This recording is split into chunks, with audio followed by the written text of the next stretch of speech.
আপনারা দেখছেন AGT live 24/7। आप देख रहे हैं AGT live 24/7। You are watching AGT Live 24/7। অবিলম্বে বিকল্প জায়গার ব্যবস্থা করতে হবে। হকারদের জন্য অবিলম্বে বিকল্প জায়গার ব্যবস্থা করতে হবে। বিকল্প জায়গার ব্যবস্থা না করে হকার উচ্ছেদ অভিযান অবিলম্বে বন্ধ করতে হবে। লড়বে কে?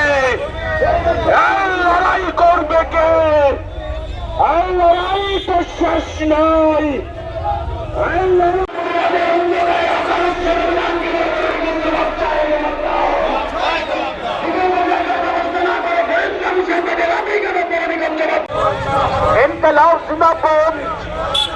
অবৈজ্ঞানিক অপরিকল্পিত স্মার্ট সিটির কাজের মধ্য দিয়ে আগরতলা শহরে যানজট সৃষ্টি করা আমরা জানাই ধিক্কার।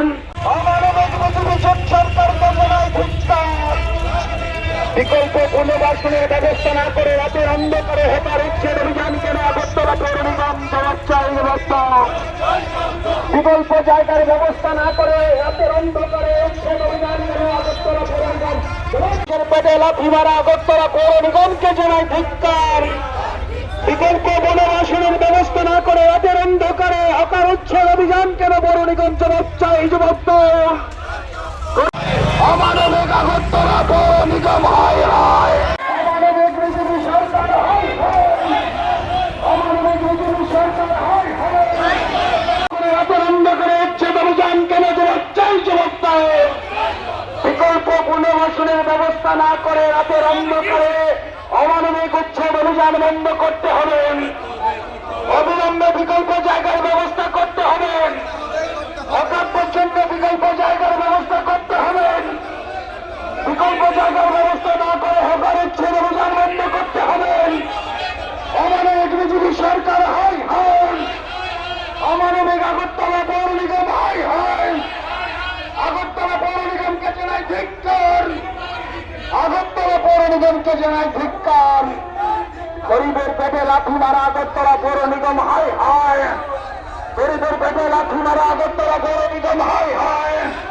গরিবের পেটে লাথি মারা আগরতলা পৌর নিগম হায় হায় হায় হায়। অমানবিক বিজেপি সরকার হায় হায়। গরিবের ছাত্র বিজেপি সরকার হায় হায়। গরিবের ছাত্র বিজেপি সরকার হায় হায়। গরিবের ছাত্র বিজেপি সরকার হায়। বিকল্প পুনর্বাসনের ব্যবস্থা না করে রাতের অন্ধকারে আগরতলায় উচ্ছেদ অভিযান কেন পৌর নিগম জবাব চাই। জবাব দাও। আগরতলা পৌর নিগমকে রাতের অন্ধকারে অমানবিক উচ্ছেদ অভিযান কেন পৌর নিগম জবাব চাই। জবাব দাও। বিকল্প কোন জায়গার ব্যবস্থা না করে রাতের অন্ধকারে হকারদের উচ্ছেদ কেন জবাব চাই। জবাব দাও। উচ্ছেদকৃত হকারদের অবিলম্বে বিকল্প জায়গার ব্যবস্থা করতে হবে।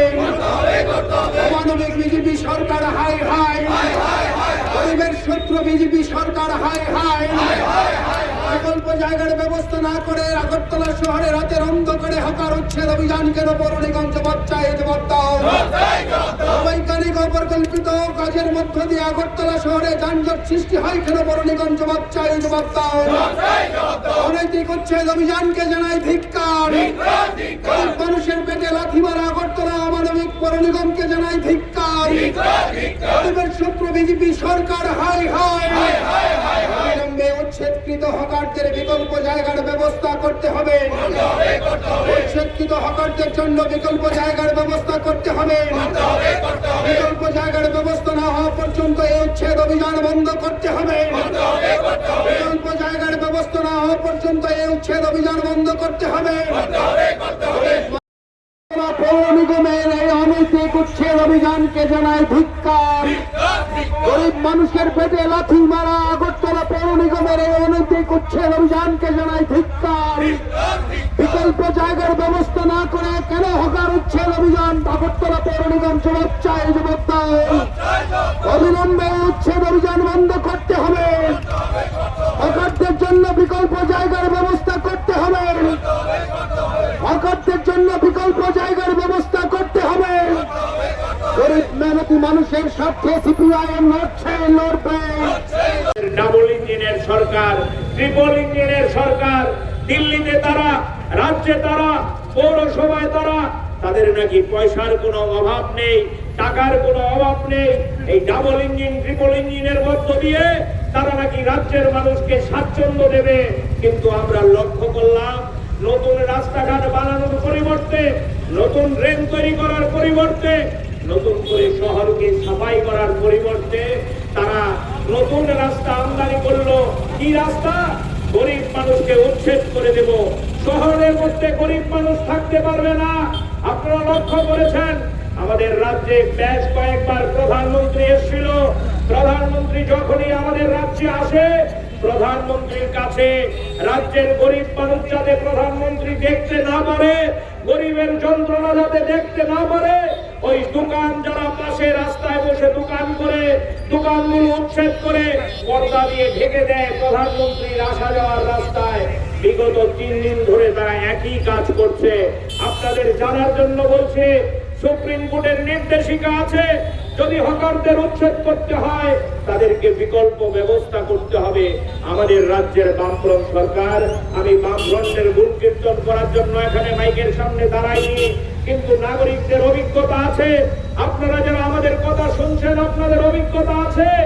এখানে বামফ্রন্ট সরকার অনেক সময় হকারদের উচ্ছেদ করতে হয়, কিন্তু বামফ্রন্ট সরকার এই হকারদের ডেকে তাদের সাথে কথা বলে পরিকল্পনা করে বিকল্প ব্যবস্থা করে তারপর হকারদের উচ্ছেদ করেছে। বামফ্রন্ট সরকার একজন হকারকে বেআইনিভাবে রাতের অন্ধকারে উচ্ছেদ করেনি। আজকে 3 দিন ধরে যা চলছে আগরতলা শহরে, এটা তো ছিনতাইবাজদের কাণ্ড কারখানা। দোকানদারদের নোটিশ না দিয়ে তাদের জিনিসপত্র গাড়িতে তুলে নিয়ে যাচ্ছে, তাদের জামা কাপড় শেষ সম্বলটুকু এগুলো বিক্রি করে যাওয়া, তাদের পেট রোজগার করে এগুলো গাড়িতে করে নিয়ে যাচ্ছে। আমরা সোশ্যাল মিডিয়ায় দেখতে পাচ্ছি এই ছোট ব্যবসায়ীরা চোখের জল ফেলছে, মায়া কান্না করছে। এই ব্যবসায়ীরা বলছে আমরা আমাদের সন্তান সন্ততিদের নিয়ে কি করে সংসার প্রতিপালন করব। এই অন্যায় মানা যায়? এই অন্যায়ের বিরুদ্ধে আজকে আমরা রাস্তায় নেমেছি, এই অন্যায়ের বিরুদ্ধে কথা বলার জন্য এখানে এসেছি। এর আগে আপনাদের জানার জন্য বলছি, লজ্জার সহিত উচ্চারণ করতে লজ্জা হচ্ছে, লেকচৌনি বাজারের ক্ষুদ্র ব্যবসায়ীদের উচ্ছেদ করে দেওয়া হয়েছিল। এক সময় আমাদের রাজ্যের দীর্ঘদিনের মুখ্যমন্ত্রী মানিক সরকারের নেতৃত্বে আমরা বিক্ষোভ কর্মসূচি করেছি এই পৌরসভার সামনে। এই বিক্ষোভ কর্মসূচি থেকে আপনারা শুনলে অবাক হবেন, আমরা আগরতলা শহরের মেয়রের কাছে চিঠি পাঠিয়েছিলাম, লিখিত চিঠি।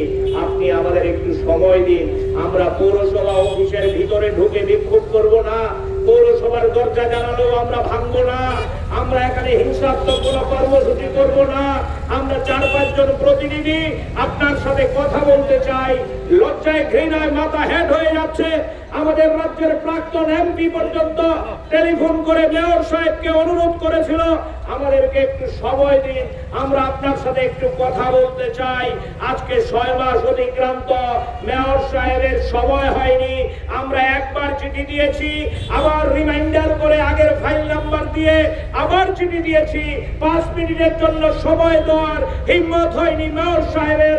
ওরা নাকি জনগণের কথা বলছে, ওরা নাকি মানুষের জন্য কথা বলছে, ওরা নাকি মানুষের কাজ করবে। একটা স্বীকৃত রাজনৈতিক দলের প্রতিনিধিদের সাথে কথা বলতে চায় না। আমি আপনাদের কাছে বিনয়ের সহিত অনুরোধ করব, গোটা রাজ্যের মধ্যে একটা জঙ্গলের রাজত্ব চলছে, পৌরসভাও তার ব্যতিক্রম না। তাদের নিজেদের ইন্টারনাল স্ট্রাগল। আজকে খবরের কাগজে দেখলাম ওই যে ভেন্ডার কমিটি আছে শহরে, যারা লাইসেন্স দেয়, এই ভেন্ডার কমিটি বাতিল করে দিয়েছে। আমরা সন্দেহ প্রকাশ করেছিলাম এই ভেন্ডার কমিটির মধ্যেই সব লুকিয়ে আছে। পয়সার বিনিময়ে লাইসেন্স, একদল লাইসেন্স দিচ্ছে, আরেক দল লাইসেন্স ক্যান্সেল করে দিচ্ছে। একদল লাইসেন্স দিচ্ছে, আরেক দল এসে পুলিশ নিয়ে তাদেরকে ভেন্ডারদের তুলে দিচ্ছে। পয়সার খেলা চলছে পৌরসভার মধ্যে। পয়সা না দিলে পৌরসভায় ক্ষুদ্র ব্যবসায়ীরা লাইসেন্স পায় না। তাদের সাথে বিকেলবেলা চা খেতে খেতে কথা হয়, তারা বলছে দাদাদের পয়সা না দিলে রাস্তায় বসা যায় না। কাকে কতজনকে পয়সা দেবেন? একজনকে পয়সা দিলে হয় না। মন্ডলের এক নেতাকে পয়সা দিলে আরেক নেতা ওই ভেন্ডার লাইসেন্স বাতিল করার জন্য দরবার করছে। আমরা দেখছিলাম সোশ্যাল মিডিয়ার মধ্যে, সংবাদ মাধ্যমের মধ্যে বিজেপির শ্রমিক নেতা, নাম বলবো না, উষ্মা প্রকাশ করছেন কেন তাদেরকে এভাবে উঠিয়ে দেওয়া হচ্ছে। উনি নাকি এটা মানতে পারছেন না। এই শ্রমিক নেতাকে বলবো, হিম্মত থাকলে আমাদের সাথে আসুন, একসাথে লড়াই করি, একসাথে মিছিল করি। হিম্মত হবে না, ওই আজকে দেখলাম ভেন্ডার কমিটি বাতিল করে দিয়েছে। এই ভেন্ডার কমিটির মধ্যেই যত গন্ধ পাওয়া যাচ্ছে, যদিও সরকারের সবটার মধ্যেই গন্ধ। প্রতিদিন খবরের কাগজে আপনারা দেখছেন পয়সা ছাড়া আমাদের রাজ্যের সরকার কিংবা পৌরসভার মধ্যে কোনো কাজ হয় না। দুর্নীতির আতুর ঘরে পরিণত হয়েছে। এই দুর্নীতি থেকে নজর ঘুরিয়ে দেওয়ার জন্য, তাদের অপকর্ম থেকে নজর ঘুরিয়ে দেওয়ার জন্য, তাদের যে ভাগ বাটোয়ারার দ্বন্দ্ব, তাদের যে ওই মাফিয়াগিরি, তাদের যে অনৈতিক কাজকর্ম, তাদের মানুষের উপর যে স্টিম রোলার, গরিবের বিরুদ্ধে যে যুদ্ধ ঘোষণা, এগুলোর দিকে চোখ ঘুরিয়ে দেওয়ার জন্য এই অভিযান, এই ফুটপাত উন্মুক্ত করার অভিযান, গরিব মানুষের উপর আক্রমণ আর অন্য কিছু না। আমি বলবো আমাদের পার্টির পক্ষ থেকে তারা যদি মনে করে শাক দিয়ে মাল ডাকবে, ভুল করছে। গরিব মানুষ তৈরি হচ্ছে, গরিব মানুষকে কিন্তু বেশি দিন আটকে রাখা যাবে না। আমাদের রাজ্যের মধ্যে এর আগেও আমরা এরকম অত্যাচারী শাসক গোষ্ঠী দেখেছি। অত্যাচারী শাসক গোষ্ঠী শেষ কথা বলতে পারে না, শেষ কথা বলবে জনগণ। আমরা দেখছিলাম ক্ষুদ্র ব্যবসায়ীরা তারা চোখের জল ফেলছে, তারা বলছে এরকম সরকার, এরকম হীরক রাজার সরকার এর আগে আর আমরা রাজ্যে দেখিনি। এই হীরক রাজার সরকারকে রাজ্য থেকে না সরাতে পারলে আমাদের রেহাই নেই, ক্ষুদ্র ব্যবসায়ীরা বলছে। তাই আমরা এই বিক্ষোভ সভা থেকে ক্ষুদ্র ব্যবসায়ীদের কাছে, দোকানীদের কাছে আবেদন করব, না বন্ধু, চোখের জল ফেললে চলবে না, শুধুমাত্র একা একা প্রতিবাদ করলে চলবে না, সংগঠিত হতে হবে। ওই আমাদের শ্রমিক আন্দোলনের ঠিকানা সিআইটিও আগামী 12 তারিখে গোটা দেশের মধ্যে ধর্মঘট ডেকেছে। না বন্ধু, এই ধর্মঘট সিআইটিউর কোন নেতার বাড়ি বড় করার জন্য না, এই ধর্মঘট মালিকদের কোন উন্নয়নের জন্য না, এই ধর্মঘট শঙ্কর দত্তদের উন্নয়নের জন্য না। এই ধর্মঘট আমরা 12 তারিখ ডেকেছি ওই আপনাদের মতো ক্ষুদ্র ব্যবসায়ী যাদেরকে নোটিশ না দিয়ে রাতের অন্ধকারে সরকারের ইচ্ছা হলে বুলডোজার দিয়ে তুলে দেয়, তাদের বিরুদ্ধে ঘৃণা জানানোর জন্য আমাদের 12 তারিখের ধর্মঘট।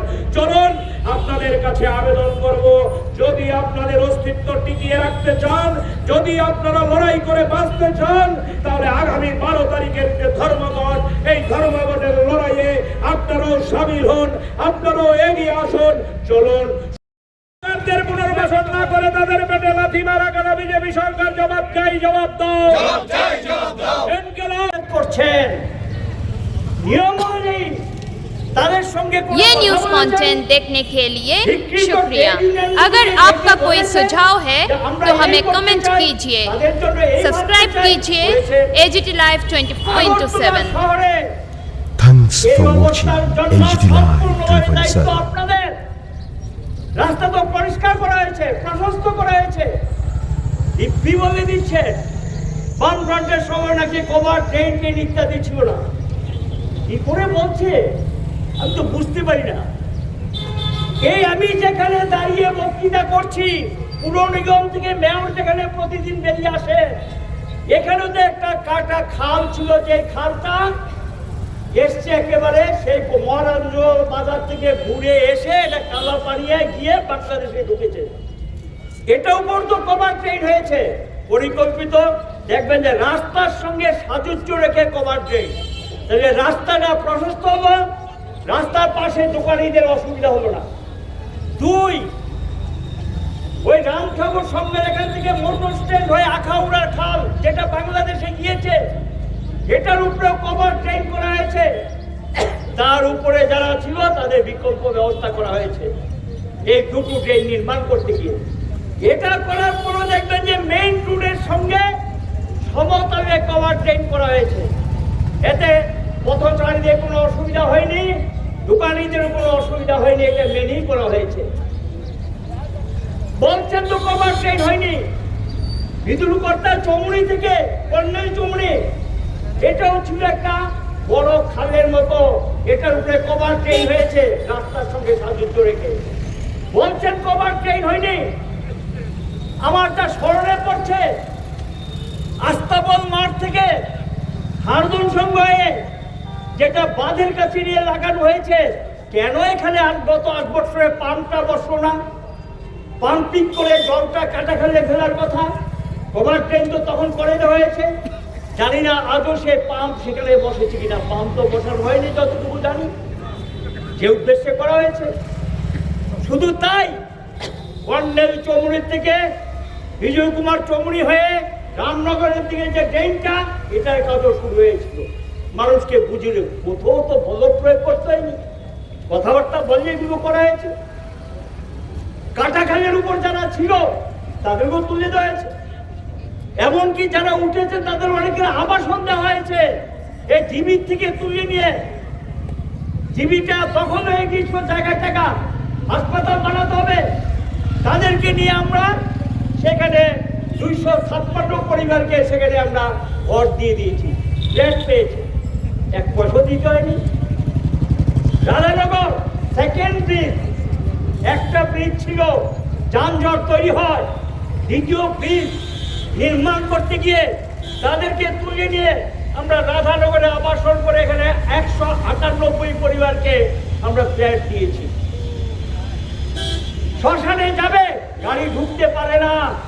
বটতলা থেকে তাদেরকে সরিয়ে ওই জয়নগরে গিয়ে দেখবেন 198 জনকে ফ্ল্যাট করে পুনর্বাসন দেওয়া হয়েছে। লাঠি দিয়ে পিটাতে হয়নি, প্রধান নামাতে হয়নি, ভেঙে গুড়িয়ে দিতে হয়নি, মানুষের জিনিসপত্র নস্বাত করতে হয়নি। বুঝিয়ে এগুলো আমরা করেছি।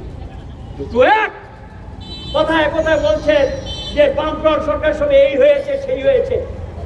ফ্লাইওভার নিয়ে অনেক হয়েছে, অনেক বলেছেন আপনারা। ফ্লাইওভার নিয়ে অনেক কথাবার্তা শুনেছি আমরা, এই সেই অনেক কিছু।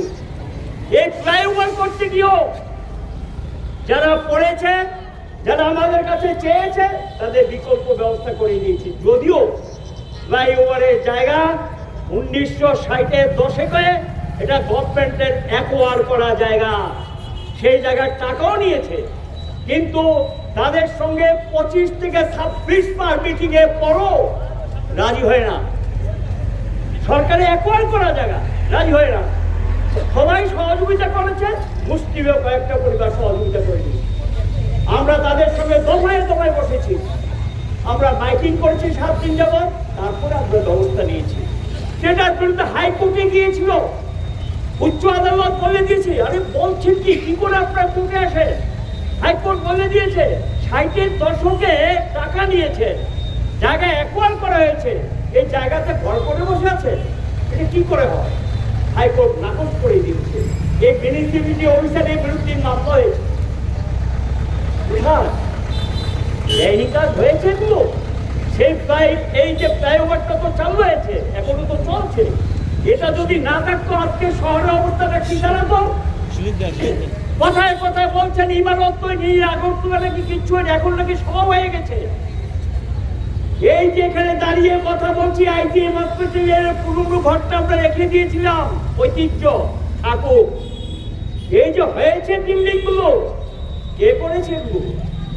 জিবি হাসপাতাল পুরনো বিল্ডিংও রেখে দেওয়া হয়েছে, বাকি যা হয়েছে মানুষ দেখেছে। ফাঁকা নিয়ে হয়েছে, শহরটাকে এক্সটেন্ড করে কোথায় নেওয়া হয়েছে? আজকে যেটা ক্যাপিটাল কমপ্লেক্স, মন্ত্রী অফিস, বিধানসভা ভবন, স্টেট গেস্ট হাউস, ওই জিঞ্জার হোটেল, আর ওইদিকে হাইকোর্ট বিল্ডিং, আইএলএস হসপিটাল, নতুন শহর গড়ে উঠেছে উত্তর জোন। ফুটপাথগুলো নির্দিষ্ট করতে হবে যাতে পথচারীরা হাঁটতে পারে, তার জন্য এটা নির্দিষ্ট করা ছিল। এবং সেই ফুটপাথগুলো পরিষ্কার পরিচ্ছন্ন রাখতে হবে, তার জন্য যা পদক্ষেপ টাকা দেওয়া হবে। এই ছিল স্মার্ট সিটির একটা কম্পোনেন্ট। তাহলে এই যে ফুটপাথগুলো হলো, এই ফুটপাথগুলো কি হচ্ছে? সেখানে দেখবেন কম হকারই বসছে, হকার গিয়ে ফুটপাথটা পরে যে জায়গাটা সেখানে গিয়ে বসেছে। তো বসার জন্য কে বলেছে? কে তাদেরকে বসিয়েছে? নিশ্চয়ই আপনাদের কোনো লোক। তাহলে নিয়ম হলো যদি সে সেই দিন বসে থাকে তাকে ডাকুন, সঙ্গে সঙ্গে ডাকুন। আপনি বাধা দিলেন না, কোনো বিপত্তি জানালেন না, সেই লোকটা মাসের পর মাস ব্যবসা করছে এবং সে তো কারো না কারোর সঙ্গে পরামর্শ এটা করে এটা করছে, তাহলে আপনি তো বসানোর ব্যবস্থা করে দিলেন। নিয়ম হলো ইলিগেলি যদি কেউ বসে, আপনাদের টাস্ক ফোর্স আছে, এই যেখানে গাড়িটা, এটা তো টাস্ক ফোর্সের গাড়ি, টাস্ক ফোর্সের লোকও আছে। পরের দিন তো তাকে গিয়ে বলতে পারেন যে আপনি কেন রাস্তাটা দখল করে বসেছেন এবং তার জন্য ব্যবস্থা করতে পারেন। তা না করে সেখানে গিয়ে কয়েক মাস ধরে ব্যবসা করছে, তার একটা অধিকার জন্মায়, তার জীবিকা এটার উপরে নির্ভর করে, সে পুঁজি লগ্নি করেছে, তার জন্য একটা বাক্স টাক্স ইত্যাদি ক্রয় করেছে। আপনি হঠাৎ করে গিয়ে একটা পেপারে বিজ্ঞপ্তি দিলেন, দু একদিন মাইকিং করে গিয়ে বাস এবার ড্রজার চালিয়ে দাও, ভেঙে দাও। গত 3 দিন যাবৎ আগরতলা যা করেছেন বা করছেন মানুষ তো দেখছে। কি ব্যাপার? ঠিক আছে, গেলেন টাস্ক ফোর্স কি বলা হয়েছে যে গিয়ে সব ফসফস করে দাও? আমি দেখলাম দোকানের মালিক বলছে আমার ভুল হয়েছে, আমি জিনিসটা ঘরে ঢুকাতে চাই না, ধাক্কা টাক্কা দিয়ে তুলে নিচ্ছে। কালকে পেপারে দেখলাম একটা বিয়ে বাড়ির সামনে, এটা আমি একটা টিভিতেও দেখেছি, বিয়ে বাড়ির সামনে বুলেট টপ। ঠিক আছে, বাড়ি মালিককে বলুন তুমি টপগুলো বাড়িতে নিয়ে যাও, নতুন আমরা তুলে নিয়ে যাবো। বাড়ি মালিক কিন্তু তুলে নিয়ে যেতে চেয়েছে, একটা সেকেন্ড সময় দিলেন না, টপগুলো ভেঙে ভেঙে গাড়িতে তুলে দিলেন। এটা অমানবিকতা না? এটা মূল্যবোধের পরিচয়। এটা তো সাধারণ মানুষ বলছে এটা গুন্ডামি শুরু হয়েছে, এটা হলো সাধারণ মানুষের বক্তব্য। এটা তো করতে পারে না। আপনি ঠিক আছে, আপনি গেলেন গিয়ে তাকে 10 মিনিট বা 15 মিনিট, 8 ঘন্টা সময় দিন, বাক্স সহ উঠিয়ে নাও। তা না করে ভেঙে দিন, চটানা চট। কি একটা আনন্দ, হাসতে হাসতে ভাঙছে। আরে কি কাণ্ড! একটা মানুষ, আপনি কাজের ব্যবস্থা করতে পারছেন না, কোনো কিছু ইভেন 12-এ কাজ পর্যন্ত নেই, দিয়েছেন কি কোনো কাজ? মানুষের বুকে কোনো খাদ্য তুলে দিয়েছেন? সেখানে গিয়ে এটা করছেন। কাজের কাজ করুন। স্মার্ট সিটিতে যে কথাগুলো বলেছে ধারে কাছে নেই। একটা কম্পোনেন্ট তো 18টা জলাশয় পরিচ্ছন্ন করার কথা, ব্যবহারযোগী করার কথা করেছেন। আমরুতের জন্য শহরে জল এডিবির 250 কোটি, আমরুতে বামফ্রন্টের সময় 166 কোটি, এবং তার সঙ্গে 1000 কোটি হলো স্মার্ট সিটি। এই টাকা দিয়ে সারা শহরে পানীয় জল সরবরাহ বাড়ি বাড়ি দেওয়া নিশ্চিত করা ছিল। এখনো কেন মানুষ পানীয় জল পায় না? যেই জল পায় সেই জল খাওয়ার উপযুক্ত না। যেই জল খেয়ে মানুষ অসুস্থ হয়ে পড়ছে, ফ্ল্যাটের পর ফ্ল্যাট, ফ্ল্যাটের পর ফ্ল্যাট নির্মিত হচ্ছে। সেই ফ্ল্যাটগুলো সমস্ত বাড়িতে গিয়ে দেখবেন টিউবওয়েল, মিনি ডিপ টিউবওয়েল আছে। এই মিনি ডিপ টিউবওয়েল যেমন টিউবওয়েল একটা সময় যখন জলের স্তরটা নেমে যাবে, জলের হাহাকার তৈরি হবে। শহরের লোক জলটা পাবে কোথায়? পানীয় জলে কোথায় আপনাদের প্রকল্প? সমস্ত বড় বড় শহরগুলিতে 150 কিলোমিটার, 200 কিলোমিটার, 250 কিলোমিটার দূর থেকে পাইপ টেনে এনে ট্রিটমেন্ট করে শহরে জল সরবরাহ করা হয়। আপনারাই তো বলেছেন হাওড়া নদীর জল চম্পকনগরের কাছে থেকে বড়মুড়া থেকে নিয়ে আসবেন। গিয়ে দেখে ঠিক এসছে, মুখ্যমন্ত্রী গিয়েছিল, তৎকালীন মুখ্যমন্ত্রী গিয়ে দেখে এসছে। আমার তো সেখানে জন্মকর্ম, আমি তো দেখে বলছি এটা অসম্ভব, এটা হয় না। কারণ কোথায় জল? হাওড়া নদীতে তো জলই নেই, সোর্স কোথায়? তা বাস্তবসম্মত চিন্তা ভাবনা করে আমরা তো বলেছিলাম গোমতী থেকে নিয়ে আসা কিচ্ছু না, এখান থেকে মাত্র 40 থেকে 50 কিলোমিটার, বা তার সোর্স পয়েন্ট থেকে নিয়ে আসা। কোথায় প্রকল্প তৈরি করেছেন? ভেবেছেন যে এই শহরটা পানীয় জলের অবস্থা কি? চিন্তাতে ছিল? নেই। বলছেন পরিকাঠামো তৈরি করেছেন। এই যে বিদ্যা নিকেতনগুলো তৈরি হয়েছে, কয় আগরতলা শহরে কিচ্ছু হয়নি। প্রতিটি শিক্ষা প্রতিষ্ঠান নতুন করে বিল্ডিং করা হয়েছে, কলেজগুলো বিল্ডিং নতুন করে দেওয়া হয়েছে, কিছু হয়নি। মানে রাস্তাগুলো প্রশস্ত করা হয়েছে। আপনারা কি বলতে পারবেন গত 8 বছরে কয়টা রাস্তা প্রশস্ত করেছেন আমার তো নজরে পড়ছে না। আপনারা বলছেন যে এখন যে ড্রেনগুলো করছেন স্মার্ট সিটির টাকা দিয়ে, আপনাদেরকে আমি প্রশ্ন করতে চাই এটা কোন নিয়ম? ড্রেনই যদি করেন গভীরে নিয়ে যান, রাস্তার সঙ্গে সাদৃশ্য রেখে ড্রেনটা করেন, রাস্তা জল যাতে ড্রেনে যেতে পারে, আর উপরে যে কভার টবে এটা মানুষ যাতে হাঁটতে পারে। এটা কেমন ড্রেন করলেন? 1 ফুট 1.5 ফুট বা কোথাও 2 ফুট, সেই ড্রেনের উপর মানুষ হাঁটতে পারবে না, হুচুট খেয়ে পড়বে। আর মূল রাস্তা থেকে ড্রেনগুলোর উচ্চতা বেশি, তাহলে সেই রাস্তার জলটি ড্রেনে ঢুকবে, এই গ্যারেন্টি কি দিতে পারবেন? তাহলে করেছিলেন যখন, তাহলে সেটাকে ফুটপাতের মতো করে অ্যাটলিস্ট 1-2টা মানুষ যাতে হাঁটতে পারে সেই ব্যবস্থা করে দিন। করেছেন কি? এটার নাম হলো অপরিকল্পিত। টাকা যেমনি খুশি এমনি খরচ করো, এবং এটা করে গোটা শহরটাতে কি পরিবেশ তৈরি করেছেন? ধুলাময়, যেখানে যান সেখানে ধুলা। হকারের